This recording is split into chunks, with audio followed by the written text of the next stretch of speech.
Good morning and welcome to another edition of Talent Talk. My name is Jurgen Robinson. Today is Monday, October 19th. If you can believe it, already 2020. It continues and it rolls on. Today we've got a great guest. It's going to be exciting. We're going to learn a little bit of some legal things with you. But with me today, we have two additional people. The first is yo boy.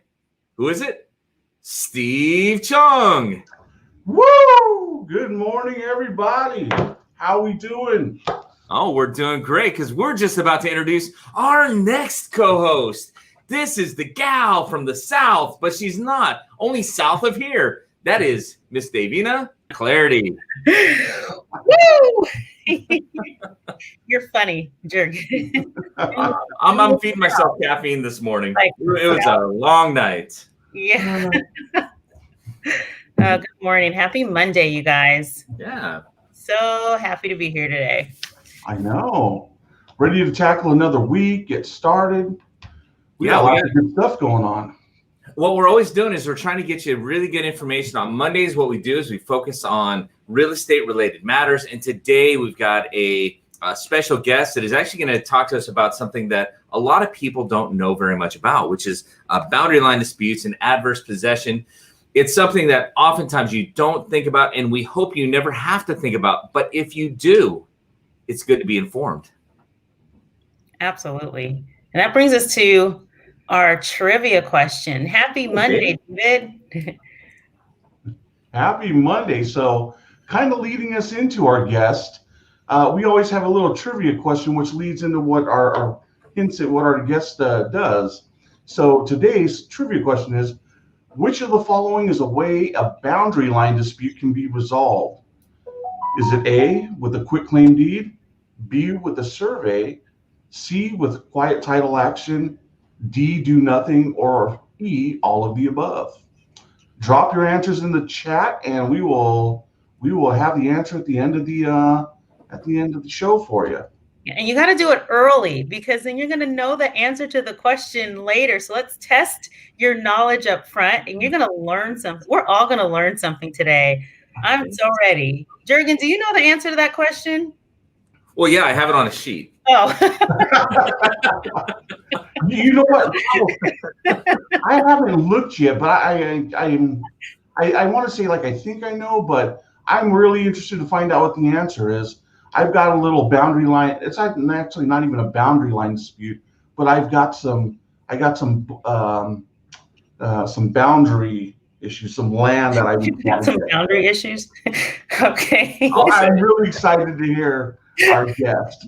Yeah. All right. Well, let's go ahead. I'm going to introduce our guest today, and we are really honored to have him with us. He is a local professional. He is an attorney.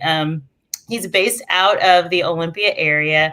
He has really actually been a really great resource to us in focusing in on real estate. And so we are super honored to bring into us with Cullen Palmer Law Office, Ben Edwards.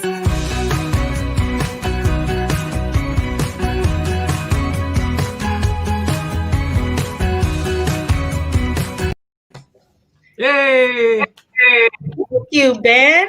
Good morning. Good morning, everyone. How are you? I'm fine. How's everyone? We are great. And even better, now that you are on here with us, we are looking forward to learning and growing this morning. So thank you. So wanted to just really start real quickly on, since we're talking about, boundary line disputes and adverse possession, what is, or how common are boundary line disputes? Well, I would say that after the initial purchase and sale transactions that our office handles, disputes over boundary lines are probably the next most common issue that we have to deal with. Wow. And I'm just going to kind of flow in because we were just talking really briefly before how we most commonly are, walking properties with people or even ourselves. Like we assume where our boundary lines are a lot of times just because the fence is there. So yeah, so really glad to dive into this topic. Yeah.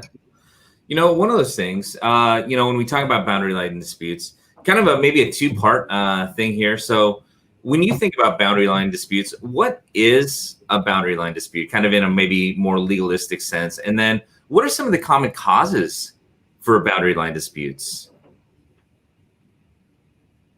Well, the first part of your question is it's just a difference in opinion between neighbors as to where one piece of property ends and the other one starts.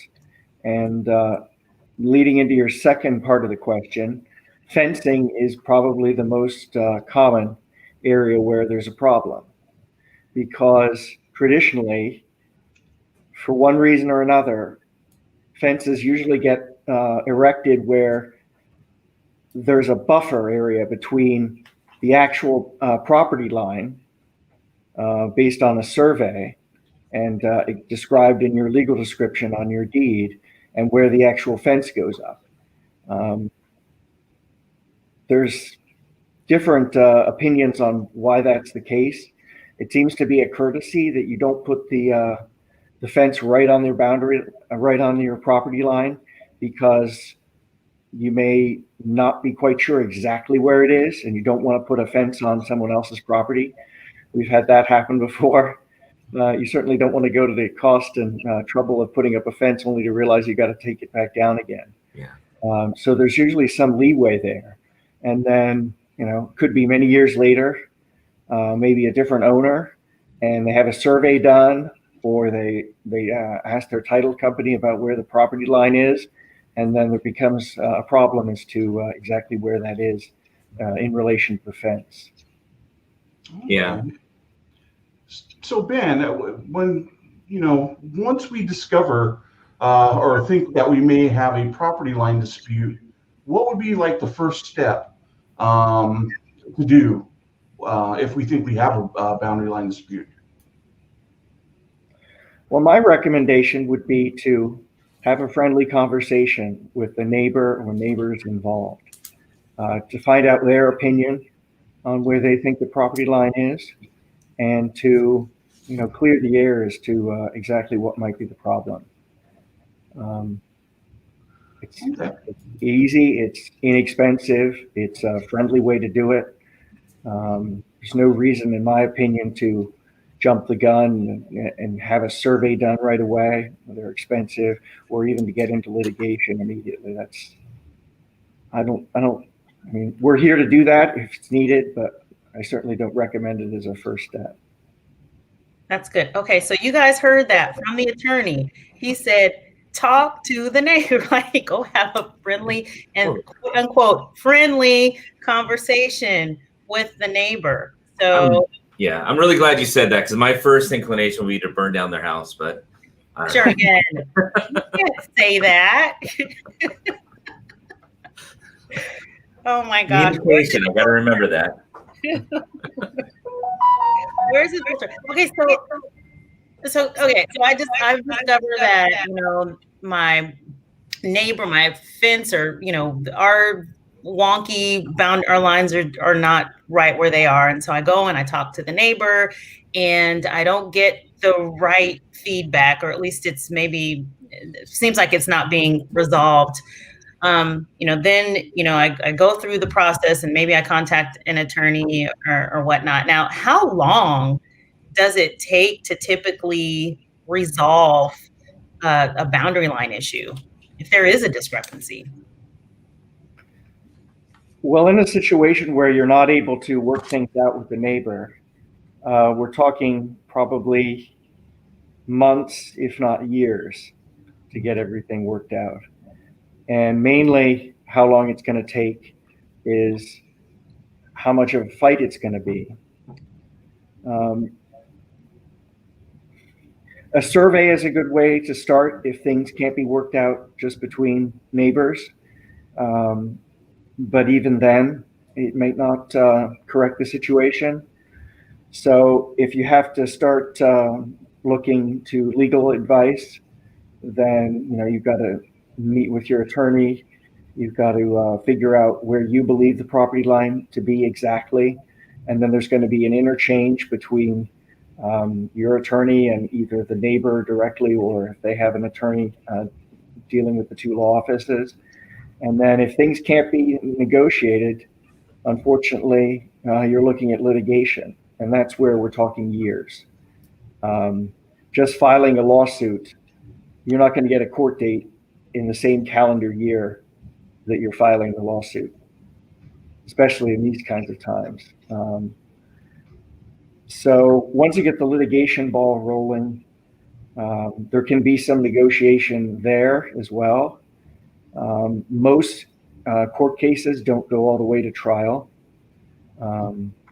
If things can't be negotiated between the attorneys, then the most likely outcome will be some kind of either mediation or arbitration, which is basically just an informal sort of pseudo trial where you have an independent decision maker that's not a judge.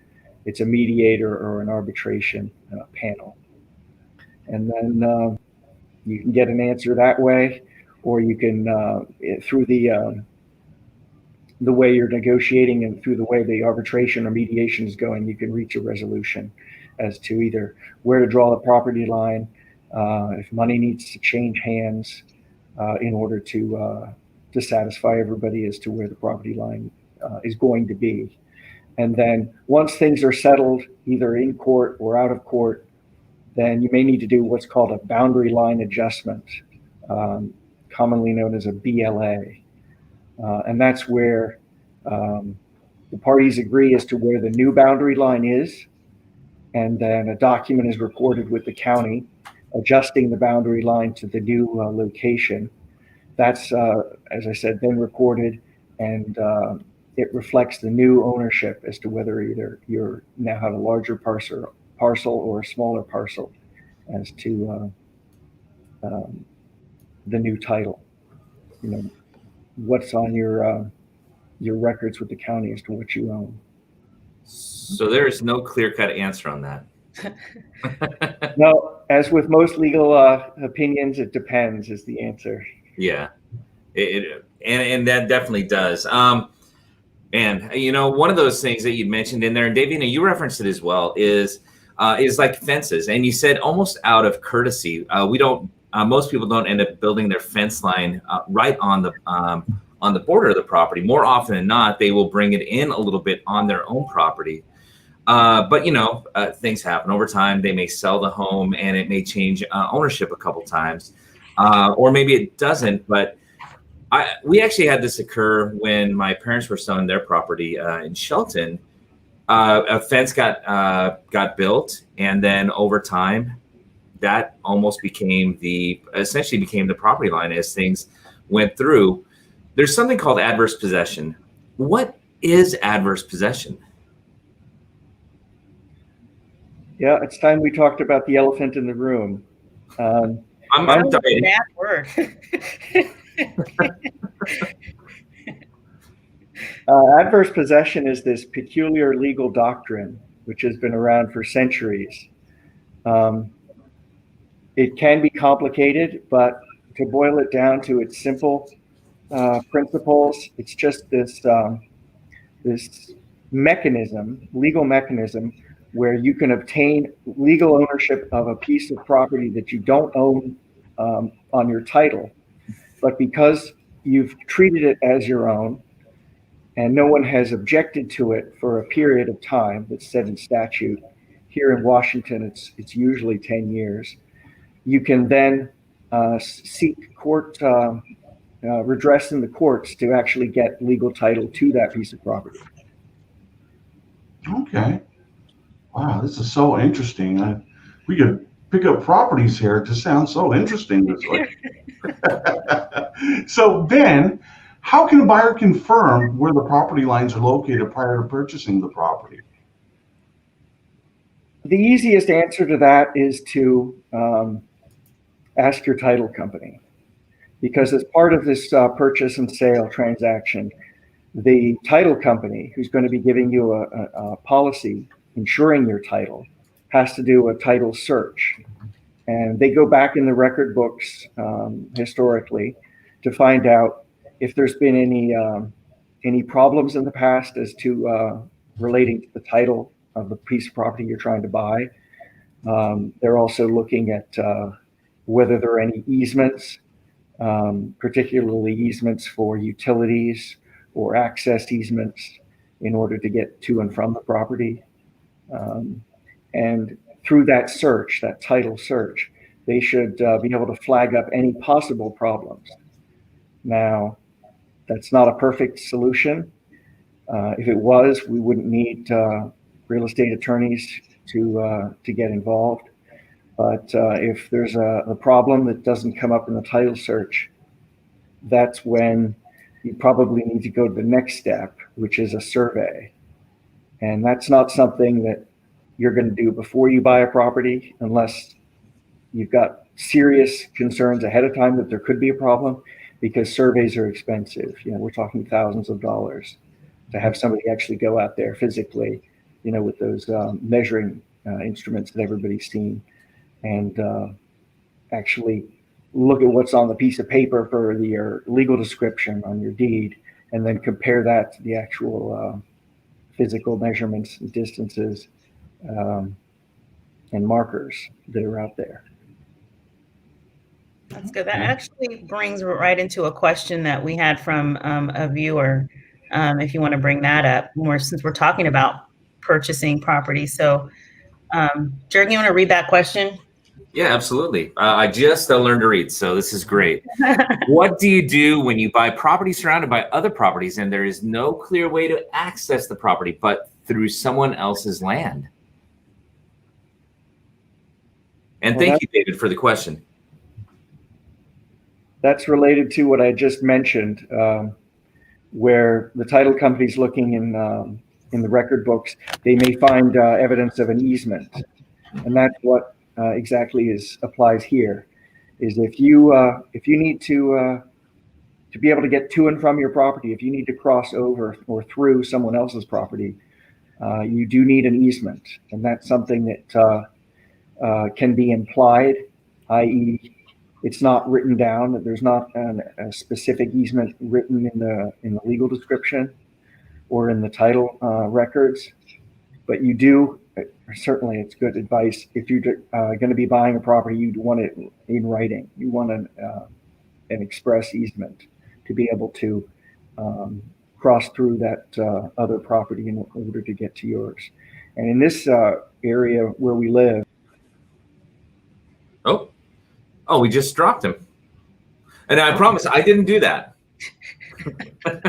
It was so good. That was actually a really interesting question, though, because when you think about a piece of property that's surrounded by properties and there's no access road, maybe there's nothing in there. But what was, I don't know if it was going through your guys' mind, but what if there was a trail that was constantly used? Oh, hey, welcome back. I don't know what happened there. Everything just went blank. You came back quick, though. That was fast. Good. Yeah, it was. So I don't know where we were when I left. I just mentioned the easement. Did everybody get that? Yep. Yep. Yeah. And Jurgen, you were saying? Yeah, Ben. So what I was thinking in my mind as you were talking about that, I was thinking about if there wasn't a recorded easement, but there was the only way to access the property was through someone else's property, and let's say over years, people had continued to access the property, and they accessed it through a trail through someone else's property. Okay. That's the implied easement that I mentioned earlier. Yeah. It's implied from the use of the property and the fact that, if there's no other way to get to it, the law will accept that there has to be an easement there through usage and implication. But if you're looking at buying a property where you're going to need an easement in order to access it, then my recommendation is you have an express easement. Before you buy it, you make sure that that's in writing and recorded with the county so that there's going to be no problem down the road, no pun intended, in getting to and from your property. I had to think about that for a second. Oh, road. Ah. You know, Ben, in talking about adverse possession, if let's say you had a homeowner and they've owned this property for maybe 20 years and there's a little property behind them, which they've used for 20 years, no one's ever touched it, and they wanted to get this and acquire this through adverse possession, what would be their next step to do? If you can't work something out where whoever owns that property legally on title will allow you to,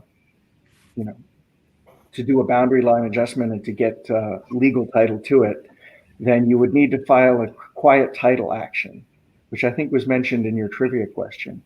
The quiet title action is your chance to seek the help of the courts in obtaining legal title to what you think you already own based on adverse possession.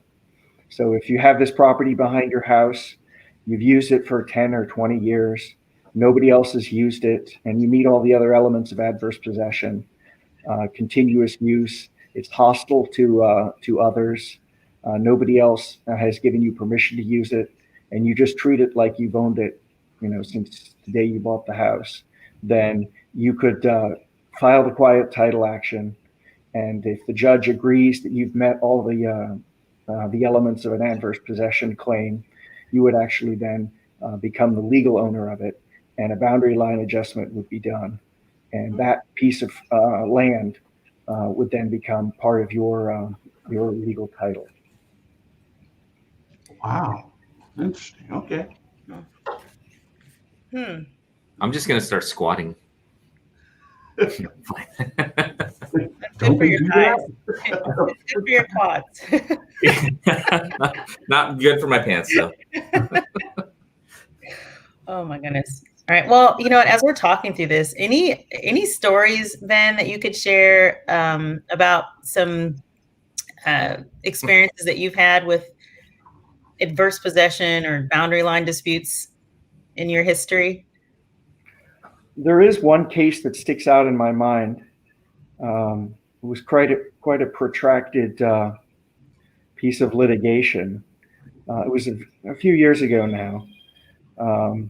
It involved my client, who was the owner of a piece of property, and who had a neighbor who wasn't from this country originally and didn't speak English very well.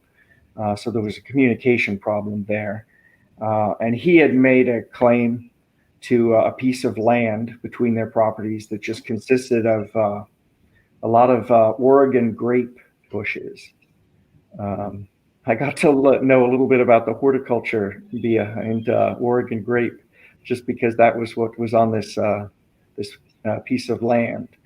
The case dragged on for months and months. Eventually, it went to mediation, and through the day-long mediation process, it became clearer and clearer to my clients, although they loved this piece of what they thought was their legal title, and based on the legal description, it was, but because they hadn't maintained it, hadn't used it, and their neighbor had, he had cared for these plants that I had mentioned. Through the mediation, they realized that they was going to have to give that up, and they did get some money for it, but in the end, they lost a part of their property that they really had an affection for. And so it was a difficult case, and in the end, it didn't go the way we wanted it to. Wow. These things happen. Mm-hmm. It's an eye-opener. Yeah, to take care of what you have, like to understand what your rights and your obligations are is hugely important. And a lot of times we don't think about it, or we don't necessarily know it. One of the things that's kind of interesting here, or great here, Ben, and again, appreciating your time so much for doing this, is in a quick little segment like this, we can talk to you and you can give a little piece of advice, but also understanding that every single situation, just like in real estate, as real estate brokers, we operate with a limited under limited law capabilities. But we can't actually practice law. We can fill out forms, everything else, but every situation is different. They should really consult somebody when they have questions. What would be the best way if somebody has questions about, be it a boundary line dispute or really any type of real estate legal matter? What would be the best way for them to reach out, or what would be the best process for them to reach out? You're asking like beyond their realtor? Yeah, because there are things that we can answer, but there are things that we're not going to touch because we're not licensed to give a certain piece of advice, and we shouldn't. I mean, we're not honestly able to.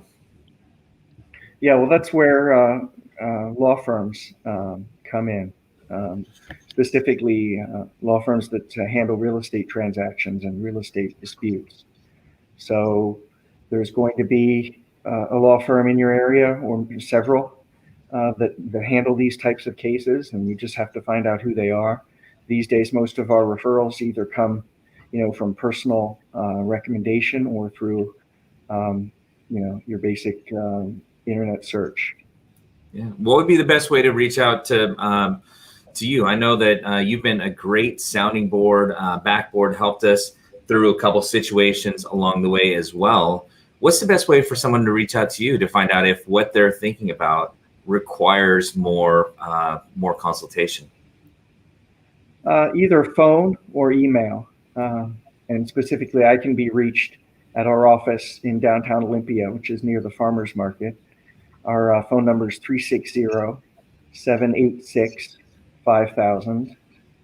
And if you're more, used to the digital age, email is great. My email address is ben@cullenpalmer.net. I was actually curious what your TikTok handle was. The only reason I know what TikTok is lockdown. So yeah. You and I both, Ben. You and I both. Ben is an avid biker. Mm-hmm. Well, not biker, but cyclist. See you cycling around town, and so super active. Well, yeah, even on the other side, I still haven't. Don't you do a little home brewing as well? Yes, that's right. Yeah. At some point, I will have to. I gotta get a sample from you. You'll have to hop on over. Yes. The idea is brewing in my head. So funny. So, you know what, actually, Ben, we'd love to have you back and we can talk about some more things. I know we had a little brief discussion about maybe some like the disclosure and defects and people maybe not disclosing certain things and how that could cause issues. So we'll plan to have you back and we can talk a little bit more about some other issues that we can encounter. And he's gone again. It's okay. Thank you. If he pops back in, that was really good. Really good information. It was. Here he is. That was a quick one again, Ben. But just wanted to thank you for joining us today. And this was really great information. And again, if anyone wants to get a hold of you to talk a little bit more about that subject or anything else that's real estate related, that you'd be happy to connect with them as well. And then also in closing was just saying that we were going to look to have you back and we can talk a little bit more about some other real estate related legal items in the future. One of those ones that's on my mind, I don't know how it all plays out yet. And Ben, you might be working your way through some of that too, is just with the eviction push outs and all the different things that are kind of coming around due to COVID. That'd be a really interesting conversation as well. Okay, well, sounds good. I appreciate the opportunity this morning. Yeah. All right. Appreciate Thanks, Ben. All right. Have a great day. Thank you. Thank you. Good stuff. Yep. So I think that trivia question, let's go through the trivia question one more time. There were a lot of hints in our discussion today regarding that trivia question, weren't there?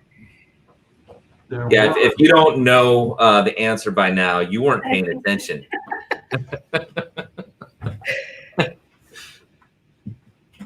All right. What's our answer? What's our trivia answer, Christy?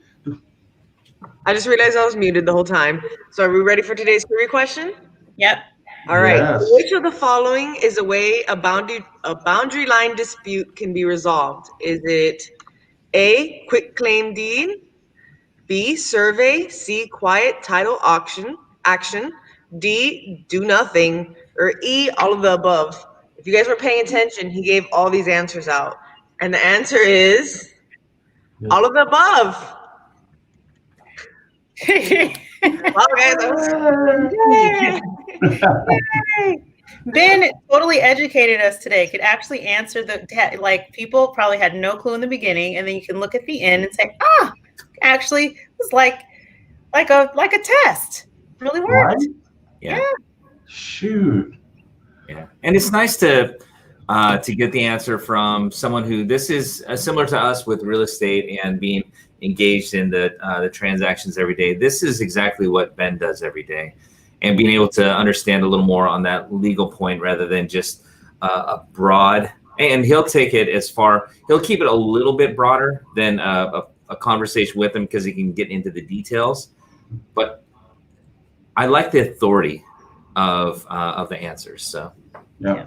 Yeah, like you said, Absolutely. every case. All right, you guys. Yeah, Definitely. Yes. All right, you guys. Well, we got some news and updates for the week, so just wanted to keep you in the loop and remind you. We do have a Jumpstart class coming up Tuesday from 5:30 to 7. Tune into our Facebook page and also our website to register for that class. Also, Wednesday, we have our business meeting for our John L. Scott brokers and family. This Friday, we have Forms Friday. That starts at 9:30, goes to 10:30. And this week, we're going to be talking about the listing input sheet and the legal description. So tune in for that. It'll be some good stuff. We also have Facebook Friday. Tune into our Facebook page where we bring you someone within the industry to drop in some knowledge, get some good information that you can use. And then also Friday, we have our market updates with Jurgen and Davina. Jurgen and Davina go over new listings coming on the market, open houses, and also what's going on in our market within Thurston and Pierce County. So they always have some great information and some fun. It's a Jurgen and Davina show on Friday. on a Friday, what a way to take the weekend out, or to start the weekend. Take the weekend out. That's right. All right. Well, that was good. Great start to the week. We will be right here again. As Steve said, we've got a lot going on through the week, every week. And then again, of course, back here at it next Monday with another talent talk and a guest to share some information and industry news. So who's going to take us home today? All right, you guys. I'll do it. The man in the middle. The man in the middle. Man on the. For some reason, Michael Jackson popped into my head. That's in the mirror. Man, it's in the mirror. It's a man in the middle on the computer screen. All right, you guys. Man in the middle. Thank you for tuning in again. We're going to do this again next week, Monday. So tune in. We appreciate you guys. On the count of 3, 1, 2, 3. Be bold. Bye, you guys. Have a great week.